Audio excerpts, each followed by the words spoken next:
بما إننا قربنا نخلص الجزء الأول من رمضان، فهنتكلم عن الجزء الأول ورأينا في بعض المسلسلات رمضان والإعلانات وكده. فيلا بينا.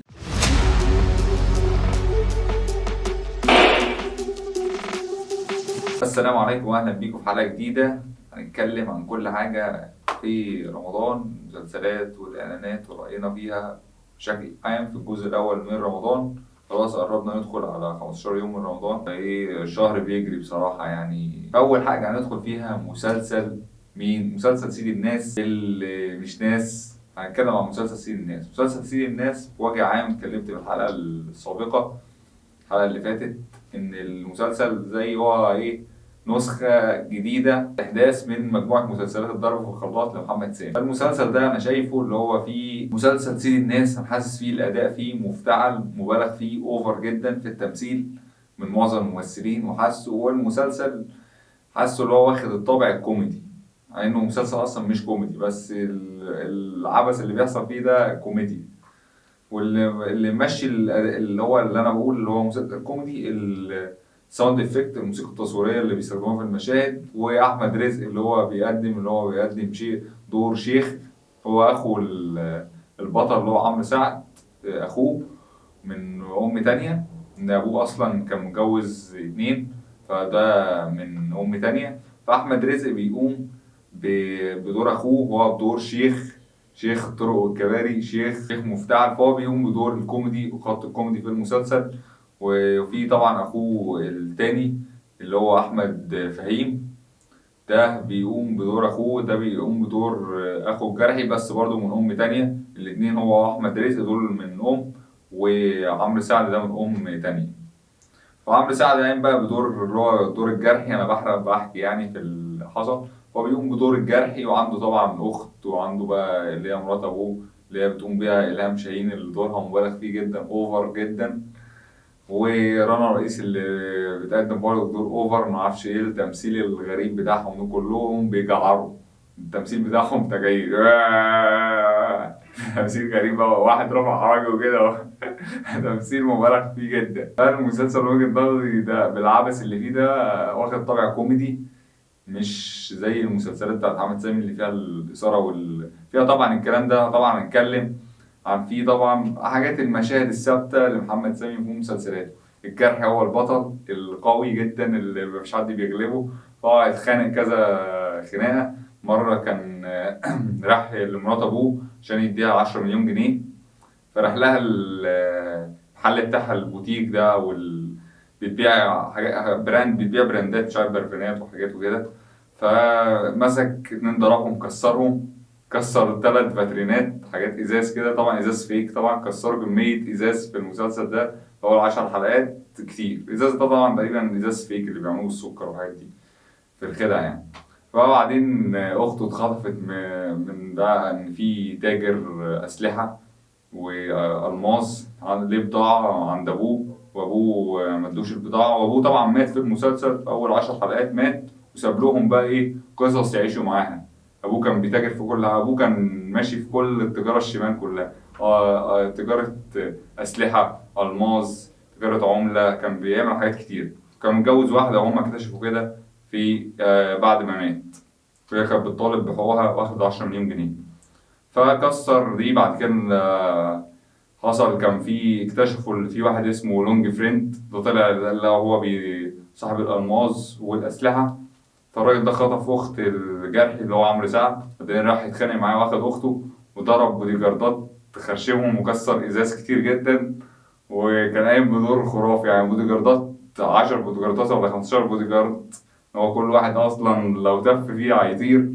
هو طبعا البطل القوي اللي ما بيتهزمش، الجامد جدا اخر حاجه. ده طبعا ده المشهد ده موجود في كل مسلسل من مسلسلات محمد سامي، اللي هو بقى انا سيد الناس يا في ايه، انا سيد الناس، نضف الازاز يا مين اللي هيقوم يكنس الازاز. انت عارفين الحاجات ده اللي دايما تلاقيها في المسلسلات بتاع محمد سامي. ففي طابع عبثي غالب عليه اللي هو الكوميديا، من طبعا اللي ماشي بالخط ده اللي هو احمد رزق في دور الكوميديا، وماشي وعاجب ناس.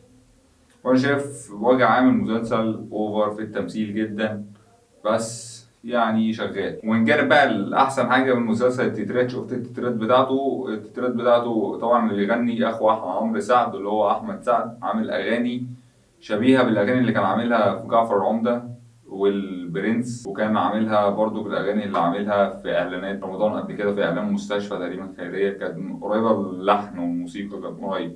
فأغاني التتر إلى حد ما كويسة جدا، في أغنية نوم كويسة، باقي الأغاني كويسة برضو.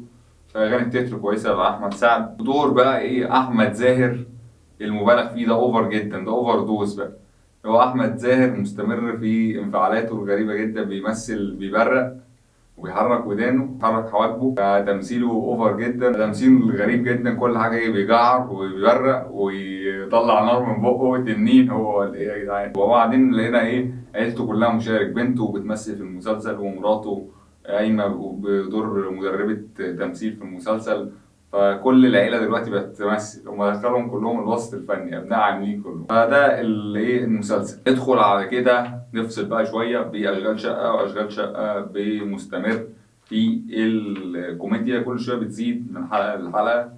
انا شايف المسلسل احسن من الجزء الاولاني، الجزء الثاني احسن من الجزء الاولاني، والكوميديا فيه اكتر واحسن. مصطفى غريب قايم بدور كويس جدا في المسلسل، وعامل رمانة الميزان، يعني ايه دوره مش بيفتعل الكوميديا، كوميديا موقف هو هشام ماجد. فالمسلسل طبعا يعني ايه الكوميديا بتاعته تيجي من المواقف مش الإفيهات والمبالغة في الكوميديا وكده زي مسلسلات تانية، مثلا زي مسلسل شهادة معاملة أطفال اللي هو الكوميديا فيه عبثية جدا وقديمة جدا. ندخل بعد كده ده مسلسل أشغال شقة، وأنا شايفه اللي هو من المسلسلات الكوميدية اللي حلوة جدا في الجزء الأول من رمضان، النص الأول. ندخل بعد كده على مسلسل مين؟ مسلسل العتاولة. العتاولة مستمر زي ما هو، سرق منهم الفلوس واتضرب عليهم نار، وبعد كده الفلوس دي اتاخدت منهم اللي هي نسين أمين. بعد كده قاموا بصفقة تانية، عملوا عملية تانية، سرقوا آثار مقبرة فرعونية كان عند راجل في الصعيد، سرقوها ويغفلوا عيسى الوزان ويحتفظوا بالبتاعة دي، المقبرة دي،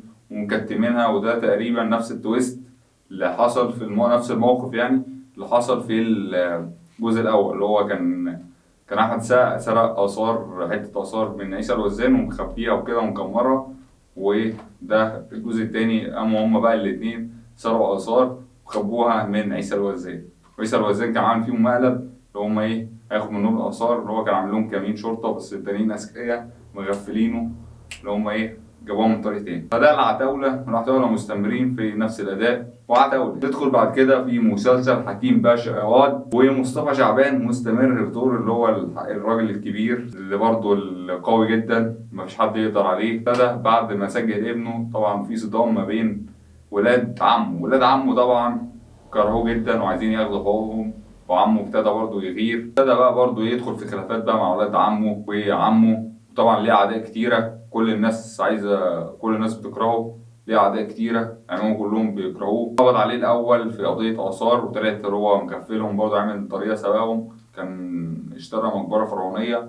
بعد كده هو رجع البلد، اللي هو أخو جوز عمته. فهو ده كان فيه ليه ابن طبعا اللي مات في بداية المسلسل عايز ينتقم منه، عارف اللي هو أخد الصفقة دي فبلغ عنه الحكومة، قبضوا عليه. هو التاني بقى إيه كان واخد حذره، اللي هو حاطط آثار فيك، آثار مصنعة مش آثار حقيقية. فطلع من القضية ديت. بعد كده وصلنا اللي هو اللي بيغسل له فلوسه، فلوس الآثار، فلوس الأسلحة وكده، اللي هو أصلا طلع ابن عمه وهو ما يعرفش، هو متسجل باسم جده. فده طلع وراح إيه قلب عليه وخان حكيم باشا. وحصلت في الآخر انتهت الحلقة ال 11 انتهت اللي هو اتقبض على حكيم باشا هو اللي هو ابن عمه، بس التاني اللي هو بقى هو نفسه ما يعرفش، هو خانه مقابل اللي هو اخد فلوس من غراب ده، وخانه في القضية اللي هو مزور أوراق قروة سياحية ومنتجعات، فاتقبض عليه وكده. فلسه عايزين نعرفوا ايه اللي هيحصل. وطبعا ولاد عمه قلبوا عليه. طبعا منذر ريحانة اللي هو على السنة التانية بيتضرب من مصطفى شعبان في كل مسلسلاته. السنة دي برضه ايه اتلسع قلم، خد يا اتلسع قلم هو ومحمد نجاتي، كل واحد اخد قلم على وشه. فمستمرين السنة التانية بتضرب من أيام المعلم. فده مسلسل حكيم باشا ولسه مستمرين فيه. في إعلانات بقى كتيرة نزلت، إعلان دايز شايفه كويس برضه، مجموعة طلعت مصطفى مدينة النور اللي عاملينها هتتفتح خلاص قربوا يفتحوها. اعلان برضو شغال، واعلانات تانية زي اعلان بلبن اللي هو برضو ايه، بلبن بقى بيعمل اعلان اللي هو بيتأسف عن العيوب اللي فيه وكده، وجاب اكرم حسني فيه وبيعتذر عن اللي بيحصل في الشركة وكده، واللي هو بيأخروا والمنتجات وكده، اسماء المنتجات. فاعلان برضو كويس والناس بقى شغالة زيطة فيه، كل واحد عامل فيها بروفيسور ده اعلان ما حصلش، ده اعلان مش عارف ايه، وفي الاخر اعلان مسروق من فكره من بره عملت قبل كده. فدي من ضمن الاعلانات. ومسلسلات رمضان الجزء الاولاني قربوا يخلصوا، اللي هي ال 15 حلقه قربوا ينتهوا. في بقى مستنيين مسلسلات الجزء الثاني اللي اهمها مسلسل بتاع الصلاحيه، نص الشعب اسمه محمد، ومين بقى مسلسل دنيا سمير غانم، مسلسل الغاوي بتاع احمد مكي، مسلسل ظلم المصطبه، مسلسلات كتيرة ليلة تانية خالص. فمستنيين مسلسلات النص التاني من رمضان بجانب المسلسلات ال30 حلقة وهنقيم عليها. فبس لو وصلت هنا وعجبك الحلقة، متنساش اللايك والشير والسبسكرايب، واكتب لنا في الكومنتات ايه المسلسل اللي عجبك حتى الآن في رمضان. وبس أشوفكم في حلقة جديدة.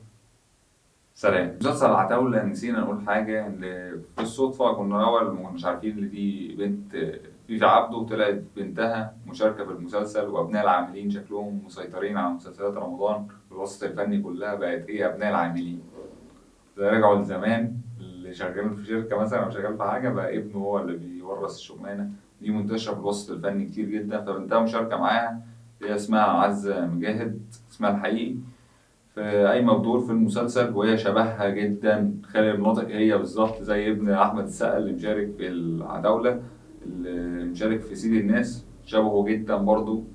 فبقى أبناء العاملين مشاركين في الوسط الفني.